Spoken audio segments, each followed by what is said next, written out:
This is going to be a review of Marvel Team Up number 122 featuring Spider-Man and Man-Thing.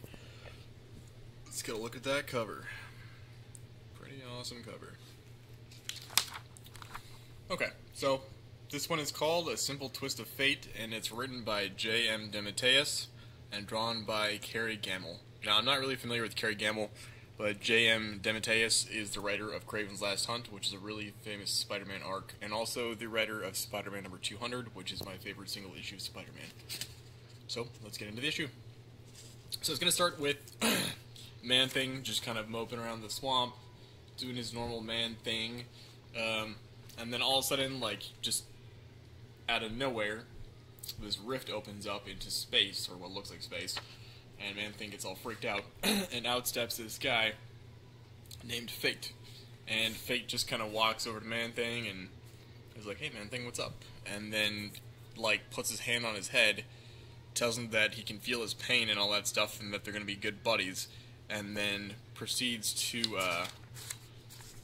walk over to, like, a tree and tell him the story of his life, which is, you know, like some big sob story about how, you know, he loves his family was murdered, the guy he thinks is responsible, you know, like, is this bad guy, so he turned to black magic and all that stuff to kill this guy. This guy turned out to be actually not a bad guy, which makes this guy out to actually be kind of a villain of sorts. Actually, yeah, right here, check it out. If you want to read about that whole situation, you can check out Defenders number 104. Obviously, look, it's just slightly jaundiced to show that he's biased. And then, if we go to the next page, he tells the Man-Thing that, "Hey, you're my buddy, I feel the same pain in you that I have in me, and we're gonna go, like, do stuff together. We will set mankind free." Then, we cut over to Manhattan, where Peter Parker is at the Daily Bugle, and he's pitching a set of photos to Robbie, who's his buddy there, and instead of photos of Spider-Man, he's pitching him photos of old people.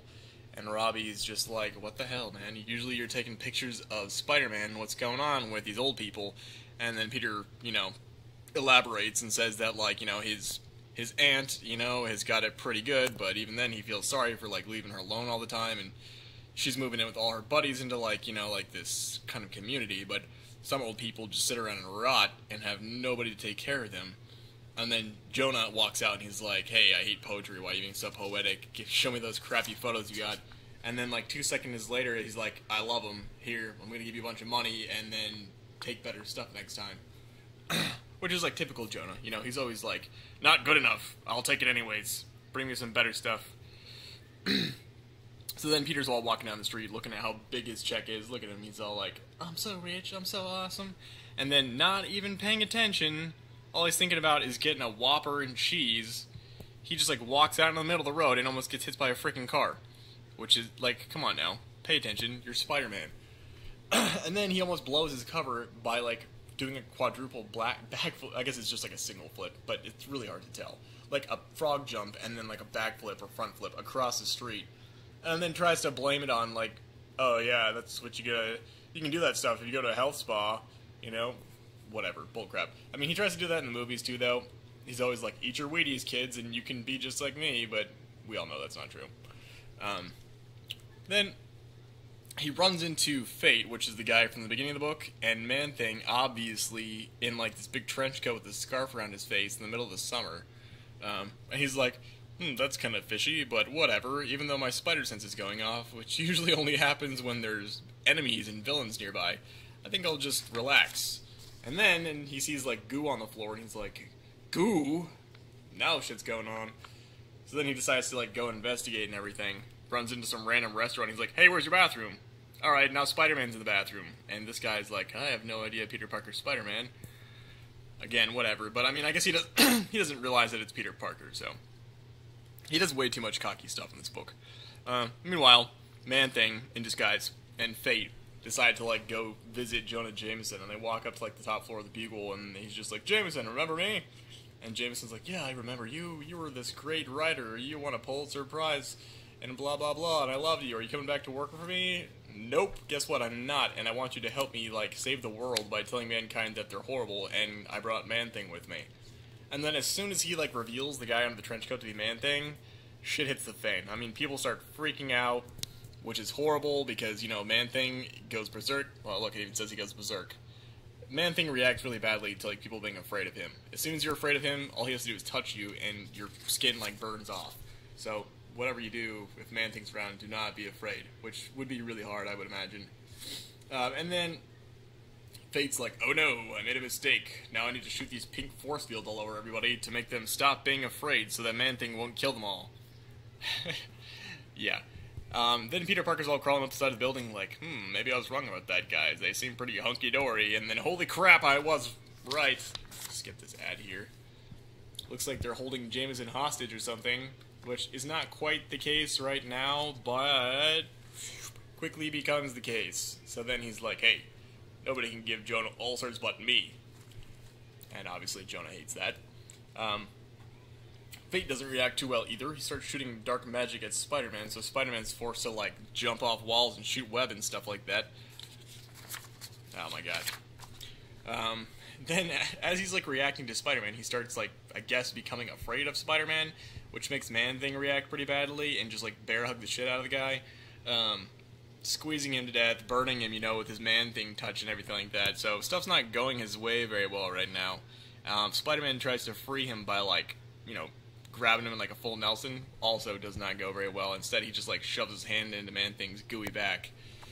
And kind of makes Man-Thing freak out a little bit more. And then he decides to go for Jameson, because Jameson is even more scared of Man-Thing than Fate is. So then he just like Superman flies at Man-Thing and gets his arms stuck in him and just like they fly through the wall together. They're plummeting to their deaths, and Spider-Man's like, oh, my hands are stuck in his gunk. Yeah, not a good sign. Let's see what happens. Yeah, so, like, split seconds before he hits the ground, he pulls his hands out of Man-Thing. And Man-Thing, like, explodes all over the ground. Look at that. He, like, managed to do, like, a flip or something before he even landed. Spider-Man's insane. So then, you know, he's like, oh my god, Man-Thing's just, like, this massive muck. And then he just, like, stands back up and starts hobbling off, even though he should, by all rights, be just, like, completely mutilated and dead. And, you know, obviously he's wandering right back off to start, like, melting people and stuff like that. So Spider-Man's like, hell no! Jumps right on his head, starts beating on him again and stuff like that, and getting his fist stuck in him again, because Spider-Man never learns from his mistakes, obviously.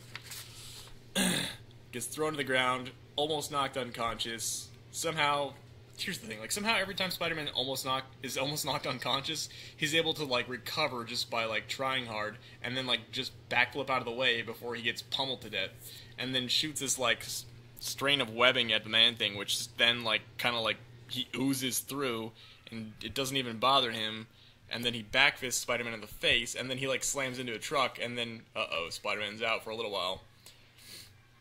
Meanwhile, they kind of cut back up here to, Fate, who's just, like, standing in the wreckage of the building, like, what did I do? I shouldn't have brought him out here, you know, he's gonna melt and die, and look at all these poor old people, and then Jameson's like, yeah, well, you can be one of those poor old people, you poor old sap, except a little bit nicer. And then he decides, alright, I'm gonna use this pink stuff to, like, make me fly all the way back down there to the street, and while the police are blowing Man-Thing away with their shotguns and he's lifting up their car and, like, wreaking havoc. Whoop. Oh my god, so many ads. While all this is going on, and Spider-Man's busy trying to save their asses, I'm gonna take my sweet time, jeez, he really does take his sweet time, and port down there, and then be like, Man-Thing, I'm so late, it took me forever to reach the street, and now you're dead, and it's all my fault. Except he's not really dead. I mean, like, at this point, I think right here, he sees he can hear him, wait, where is it? I don't know. At some point he says he can, like, hear him breathing, and he knows he's not dead. I don't know why I can't see that spot, but whatever. And then Spider-Man's like, yeah, he's probably still okay if you can get him back to the swamp. So then he's like, alright, back to the swamp we go. And he just, like, makes this pink portal thing again, and just, like, and they disappear, and they head back to the swamp. And then Spider-Man's like, oh, good, yeah, he's gonna passes out. And this kind of stuff happens all the time to Spider-Man. I don't know how people don't, like, take advantage of that and, like, rip his mask off, but they don't, so here's the conclusion. Man-Thing back in the swamp with his buddy Fate walking off into the sunset, and they're like, I'm so sorry, we're still gonna be good buddies, I'll help you understand everything, and blah blah blah. The end. Isn't that a great ending? It's kind of a lame ending, actually, but honestly, I still enjoyed this book. I mean, I enjoyed it because I enjoy Man-Thing. I love the way he's drawn, and thought Fate was kind of a crappy character, but that's okay, because usually the, like, third character in these team-up tales is pretty lame anyways, but it was kind of cool seeing Spider-Man get stuck in Man-Thing all the time. It's always fun when people get, like, stuck in other people, you know? Like, look at this cover. This is, like, the epitome of the book right here, so... Yep, I enjoyed this book, and I will probably enjoy every one I read, no matter how crappy, so if you enjoyed this one, if you can think of any other ones you want me to review, comment below, let me know, and I'll try and pick one up and do another review.